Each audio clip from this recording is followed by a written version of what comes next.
Hello friends, तर स्वागत आहे तुमचं आपल्या या यूट्यूब चॅनलवरती. मित्रांनो, चॅनलवर नवीन असाल तर चॅनलला सबस्क्राईब करा आणि अशाच नवनवीन अपडेट्स पाहत राहा. सोहेलचं बोलणं ऐकून असिस्टंट हसत म्हणाला, एक गोष्ट सांगू का सर, मला ना कसं तरी वाटते की इशिता मॅडम कबीर खन्नाच्या घरी राहते. कारण बघा ना, तुमच्या बहिणीकडे एवढी ताकद नाही की ती आपले हॉटेल्स प्रायव्हेट करू शकेल. सामान्यतः लोक आपल्या कुटुंबाच्या माहितीला प्रायव्हेट तेव्हाच ठेवतात जेव्हा त्यांना त्यांची फार काळजी असते. आणि इशिता मॅडम जेव्हापासून काकांच्या घरातून बाहेर पडली तेव्हापासून तिच्याबद्दल सगळी माहिती प्रायव्हेट आहे. ती कुठे राहते, काय करते, कोणाला भेटते, कोणाशी बोलते, काहीच कोणाला माहीत नाही. असिस्टंटचं बोलणं ऐकून सोहेल डोळे बारीक करून म्हणाला, पुन्हा जर असलं काही बोललास तर माझ्या हातून तुझा खून होईल. तू असं विचारायलाही कसा काय धजावला? माझी बहीण कधीच कबीर खन्नाच्या घरी राहणार नाही. हो, अनया ही त्याची बहीण आहे हे मी मान्य करतो. आपल्या बहिणीसाठी तो इशिता जवळ राहतो हेही मी मान्य करतो. पण इशिता कधीही त्याच्या घरात राहणार नाही. पण जर मला कळलं की ती कबीर खन्नाच्या घरी राहते तर मी न विचार करता तिला तिथून घेऊन माझ्या घरी आणीन. कबीर खन्नाची माझ्या बहिणीभोवती फिरण्याची सुद्धा औकात नाही. मी ठरवलंय, त्याचा खून माझ्या हातूनच होणार. माझी सर्वात मोठी दुश्मनी जर कुणाशी असेल तर ती फक्त कबीर खन्नाशी आहे. हे ऐकून असिस्टंट शांतपणे त्याच्याकडे पाहत राहिला.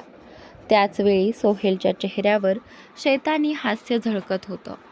दरम्यान दुसऱ्या बाजूला हॉटेलच्या लॉबीमध्ये कबीरचा असिस्टंट टॅबलेट हातात घेऊन त्याच्यासमोर उभा राहून म्हणाला, मी सगळी डिटेल्स वाचून घेतली आहेत आणि सगळी माहितीही बाहेर काढली आहे. माहितीच्या आधारावर हे स्पष्ट झाले की ते लोक कुठल्याही प्रकारचे वाईट नाहीत. त्यांनी आजवर कधीही घोटाळा केला नाही. आतल्या गोष्टी मला सांगता येणार नाहीत, पण लोकांच्या तोंडून मी जे काही ऐकलंय ते सगळं त्यांच्या कौतुकातच आहे. आज त्यांच्या इथे पार्टी ठेवली आहे आणि त्यांनी खास तुम्हाला VIP गेस्ट म्हणून बोलावलं आहे. ते आपल्या लंडनच्या मित्रांना तुमच्याशी भेटवून द्यायचं इच्छित आहेत. त्यांनी तुमचं कौतुक केलं आहे. तर आता तुम्ही त्या पार्टीला जाणार आहात का, की मिस्टर ओबेरॉय यांच्याशी वैयक्तिक भेट घेणार आहात? कबीरने घड्याळात वेळ पाहिला आणि म्हणाला, मिस्टर ओबेरॉय यांच्याशी असलेली मीटिंग कॅन्सल कर. आपण ती उद्या ठेवू. पण मिस्टर सक्सेना यांनी आपल्याला खास पार्टीला बोलावले तर आपण नक्कीच जाऊ तिथे. शिवाय माझ्या आजोबांचा आणि मिस्टर सक्सेना यांचा खूप जुना संबंध आहे. हे ऐकून असिस्टंट हसत म्हणाला, मग तुम्हाला 1 तासात निघावं लागेल. मी आधीच तुमच्यासाठी कपडे मागवले आहेत. ते तुमच्या खोलीत ठेवले आहेत. तुम्ही ते घालू शकता, किंवा त्यात काही अडचण असेल तर सांगा, मी दुसरे कपडे मागवतो. कबीरने त्याच्याकडे पाहत उत्तर दिलं, नाही, मी व्यवस्थित पाहून घेईन. तोवर तूही आपल्या खोलीत जा. असं सांगून कबीर आपल्या हॉटेलच्या खोलीत गेला. काही वेळानंतर कबीर तयार होऊन पार्टीसाठी बाहेर पडला. आपल्या असिस्टंटसोबत तो थोड्याच वेळात त्या ठिकाणी पोहोचला जिथे मिस्टर सक्सेना यांनी शानदार पार्टी आयोजित केली होती. असिस्टंटने पार्टी हॉल पाहिला आणि कबीरकडे बघत म्हणाला, पार्टी पाहूनच जाणवतंय की यांची कन्या फार मोठ्या आहेत. म्हणूनच इथे एवढ्या मोठ्या कंपन्यांचे लोक आले आहेत. त्याचं बोलणं ऐकून कबीरने एक कटाक्ष त्याच्याकडे टाकला आणि शांतपणे हॉलच्या आत गेला. जसेच तो आत शिरला त्याला दरवाजाजवळ मिस्टर सक्सेना दिसले. कबीरला पाहताच मिस्टर सक्सेना हसले आणि कबीरही लगेच त्यांच्याजवळ गेला. सक्सेना म्हणाले, मला वाटलं नव्हतं की तू इथे येशील, पण तुला पाहून मला खूप आनंद झाला. मी आज तुला माझ्या संपूर्ण कुटुंबाशी भेटवायचं ठरवलं होतं. तू मला तर चांगला ओळखतोस, पण माझ्या कुटुंबाला कधी भेटला नाहीस. चल, तुला त्यांच्याशी भेटवतो. त्यांच्या बोलण्यावर कबीरने गंभीर नजरेने उत्तर दिलं. हे काय बोलताय तुम्ही? माझ्या आजोबांचा आणि तुमचा खूप जुना स्नेह आहे. तुम्ही मला बोलावले तर मी कसा काय नाही येणार? पण अंकल, मी थोड्याच वेळासाठी इथे थांबू शकतो, कारण मला अजून काही कामं आहेत. तुम्हाला दुखवायचं नव्हतं म्हणून खास भेटायला आलो आहे. कबीरच्या बोलण्यावर मिस्टर सक्सेना हसून म्हणाले, मला माहिती होतं की तू येशील, म्हणूनच मी दरवाजाजवळ उभा राहून तुझी वाट बघत होतो. असो, आपण आता आत जाऊया. मी तुला माझ्या कुटुंबाशी भेटवतो. असं म्हणत मिस्टर सक्सेना कबीर आणि त्याचा असिस्टंटलाही घेऊन आत गेले. सोहेलचं बोलणं ऐकून असिस्टंट शांतपणे त्याच्याकडे पाहत राहिला. त्याचवेळी सोहेलच्या चेहऱ्यावर शैतानी हास्य झळकत होतं. दरम्यान दुसऱ्या बाजूला हॉटेलच्या लॉबीमध्ये कबीरचा असिस्टंट टॅबलेट हातात घेऊन त्याच्यासमोर उभा राहून म्हणाला, मी सगळी डिटेल्स वाचून घेतली आहेत आणि सगळी माहितीही बाहेर काढली आहे. माहितीच्या आधारावर हे स्पष्ट झाले की ते लोक कुठल्याही प्रकारे वाईट नाहीत. त्यांनी आजवर कधीही घोटाळा केला नाही. आतल्या गोष्टी मला सांगता येणार नाहीत, पण लोकांच्या तोंडून मी जे काही ऐकलंय ते सगळे त्यांच्या कौतुकातच आहेत. आज त्यांच्या इथे पार्टी ठेवली आहे आणि त्यांनी खास तुम्हाला VIP गेस्ट म्हणून बोलावलं आहे. ते आपल्या लंडनच्या मित्रांना तुमच्याशी भेटवून द्यायचं इच्छित आहेत. त्यांनी तुमचं खूप कौतुक केलं आहे. तर आता तुम्ही त्या पार्टीला जाणार आहात का, की मिस्टर ओबेरॉय यांच्याशी वैयक्तिक भेट घेणार आहात? कबीरने घड्याळात वेळ पाहिला आणि म्हणाला, मिस्टर ओबेरॉय यांच्याशी असलेली मीटिंग कॅन्सल कर. आपण ती उद्या ठेवू. पण मिस्टर सक्सेना यांनी आपल्याला खास पार्टीला बोलावले, तर आपण नक्कीच तिथे जाऊ. शिवाय माझ्या आजोबांचा आणि मिस्टर सक्सेना यांचा खूप जुना संबंध आहे. हे ऐकून असिस्टंट हसत म्हणाला, मग तुम्हाला 1 तासात निघावं लागेल. मी आधीच तुमच्यासाठी कपडे मागवले आहेत. ते तुमच्या खोलीत ठेवले आहेत. तुम्ही ते घालू शकता, किंवा त्यात काही अडचण असेल तर सांगा, मी दुसरे कपडे मागवतो. कबीरने त्याच्याकडे पाहत उत्तर दिलं, नाही, मी व्यवस्थित पाहून घेईन. तोवर तूही आपल्या खोलीत जा. असं सांगून कबीर आपल्या हॉटेलच्या खोलीत गेला. काही वेळानंतर कबीर तयार होऊन पार्टीसाठी बाहेर पडला. आपल्या असिस्टंटसोबत तो थोड्याच वेळात त्या ठिकाणी पोहोचला होता, जिथे मिस्टर सक्सेना यांनी शानदार पार्टी आयोजित केली होती. असिस्टंटने पार्टी हॉल पाहिला आणि कबीरकडे बघत म्हणाला, पार्टी पाहूनच जाणवतंय की यांच्या कंपन्या फार मोठ्या आहेत, म्हणूनच इथे एवढ्या मोठ्या कंपन्यांचे लोक आले आहेत. त्याचं बोलणं ऐकून कबीरने एक कटाक्ष त्याच्याकडे टाकला आणि शांतपणे हॉलच्या आत गेला. जसेच तो आत शिरला, त्याला दरवाजाजवळ मिस्टर सक्सेना दिसले. कबीरला पाहताच मिस्टर सक्सेना हसले आणि कबीरही लगेच त्यांच्या जवळ गेला. सक्सेना म्हणाले, मला वाटलं नव्हतं की तू इथे येशील, पण तुला पाहून मला खूप आनंद झाला. मी आज तुला माझ्या संपूर्ण कुटुंबाशी भेटवायचं ठरवलं होतं. तू मला तर चांगला ओळखतोस, पण माझ्या कुटुंबाला कधी भेटला नाहीस. चल, तुला त्यांच्याशी भेटवतो. त्यांच्या बोलण्यावर कबीरने गंभीर नजरेने उत्तर दिलं, हे काय बोलताय तुम्ही? माझ्या आजोबांचा आणि तुमचा खूप जुना स्नेह आहे. तुम्ही मला बोलावले तर मी कसा काय नाही येणार? पण अंकल, मी थोड्याच वेळासाठी इथे थांबू शकतो, कारण मला अजून काही कामं आहेत. तुम्हाला दुखवायचं नव्हतं म्हणून खास भेटायला आलो आहे. कबीरच्या बोलण्यावर मिस्टर सक्सेना हसून म्हणाले, मला माहिती होतं की तू येशील, म्हणूनच मी दरवाजाजवळ उभा राहून तुझी वाट बघत होतो. असो, आता आपण आज जाऊया. मी तुला माझ्या कुटुंबाशी भेटवतो. कृतिका कबीरला घेऊन जाण्यासाठी त्याचा हात पकडते, पण कबीर लगेचच तिचे हात स्वतःपासून दूर करतो, कारण त्याची त्वचेवरील ॲलर्जी त्याला जाणवायला लागलेली असते. त्याच्या त्वचेवर इतकी जळजळ होत असते की तो फक्त तिथून निघून जायला इच्छितो. कबीरचं नाक आणि गाल पूर्ण लाल झालेलं असतात. अगदी तो रागाने कृतिकेकडे पाहतो तेव्हा त्याच्या डोळ्यातही आग पेटल्यासारखी चमक दिसत होती. पण कृतिका याकडे दुर्लक्ष करते. तिला वाटत असतं की ड्रिंकमध्ये मिसळलेले ड्रग्ज याला कारणीभूत आहेत. त्यामुळे ती पुन्हा कबीरचा हात पकडून त्याला तिथून घेऊन जाण्याचा प्रयत्न करते. परंतु कृतिका कबीरला घेऊन जाण्याआधीच कबीरचा असिस्टंट तिचा हात कबीरच्या हातातून खेचतो आणि तिला जोरात ढकलून रागाने म्हणतो, माझ्या सरांना हात लावायची तुझी हिंमत कशी झाली? असिस्टंटने दिलेल्या धक्क्याने कृतिका खाली कोसळते.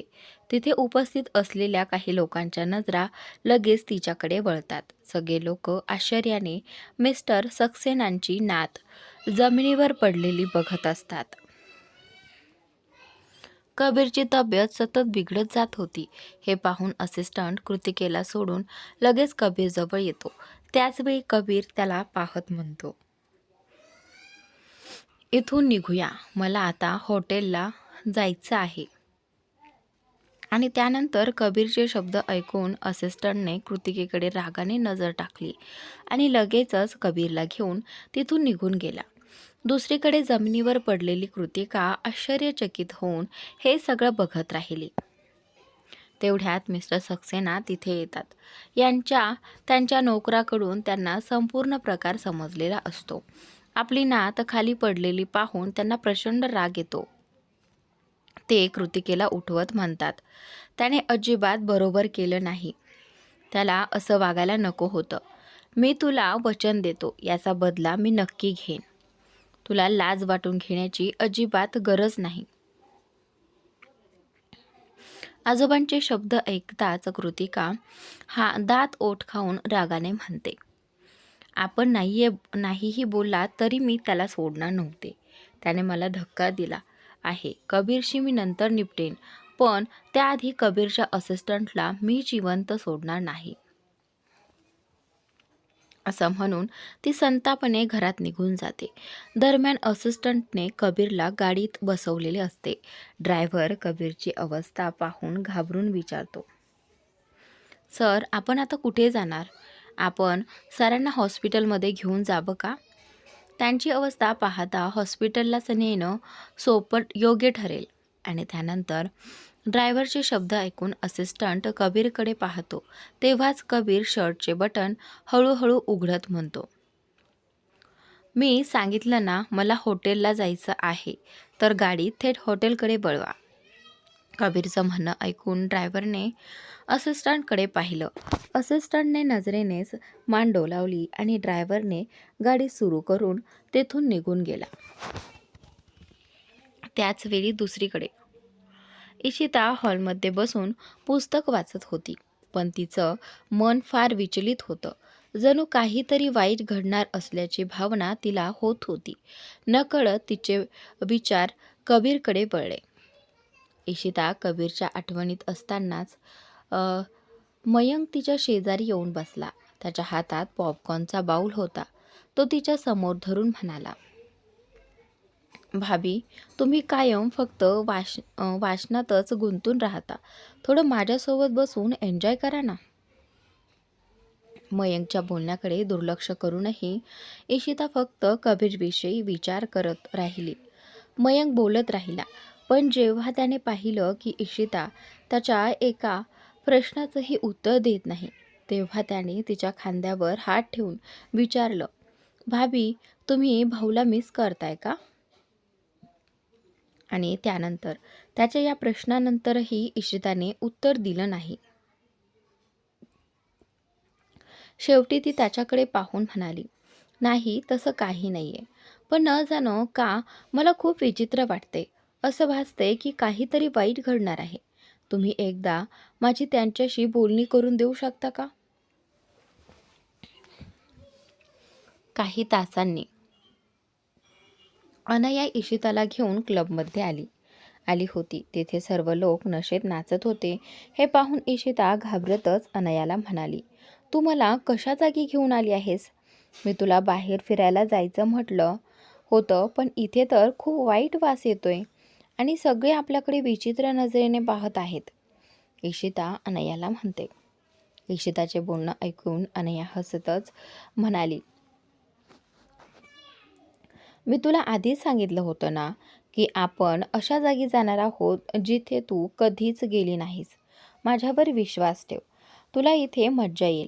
काही लोक नशेत आहेत, पण त्यांना फक्त स्वतःशीच देणं घेणं आहे. तू माझ्यासोबत आली आहेस. आपण धमाल करू.